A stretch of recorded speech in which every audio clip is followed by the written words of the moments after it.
Welcome to the Crawford Movie Podcast, Fantasy Six Nations preview for Gameweek 4.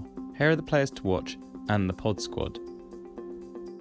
First, let's have a look at the points from last week. The forwards were nothing to shout about with no significant returns. Missing out on the Coles try really hurt, but I thought the England backs would be firing. Moving swiftly onto the backs, we see that Murray at scrum half had a fantastic game with a try and man of the match. Finn Russell also got man of the match with his 100% kicking return. Farrell had a poor week, not playing to his usual high standards, but Ben Taylor was excellent and was unlucky not to get the man of the match himself. The back three played well, but only Daly brought back real returns. So, I scored 76 this week, meaning my overall total is 249. This is another green arrow as I go from 25k to 13k. Here are the players to watch. Simon Zebo makes the list again as he has been dangerous with 61 metres on 14 carries in the last game. He's high up on the tries imminent table and should be scoring soon. Scotland's Tim Visser played really well with a try and 3 defenders beaten. With Scotland up against Italy in the final week, he may be a player to stash. Liam Williams continues his good form despite the Wales loss, with 66 metres and 12 carries. He also had 2 defenders beaten and a try.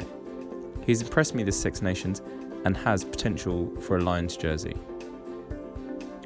So, on to Game Week 4.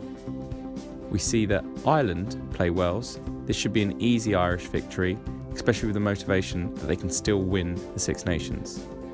Italy play France. France will dominate here and hopefully learn from England's mistakes around the tackle and ruck area. England versus Scotland. I'm hoping England turn up and get a victory here. Eddie Jones should be striking fear into the players' hearts and they will feel they have a point to prove against the informed Scots. So, changes to the team for Game Week 4.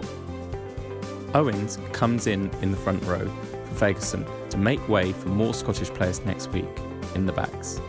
Front rows haven't returned much, so a highly owned and scoring player like Owens slips right in, barring injury.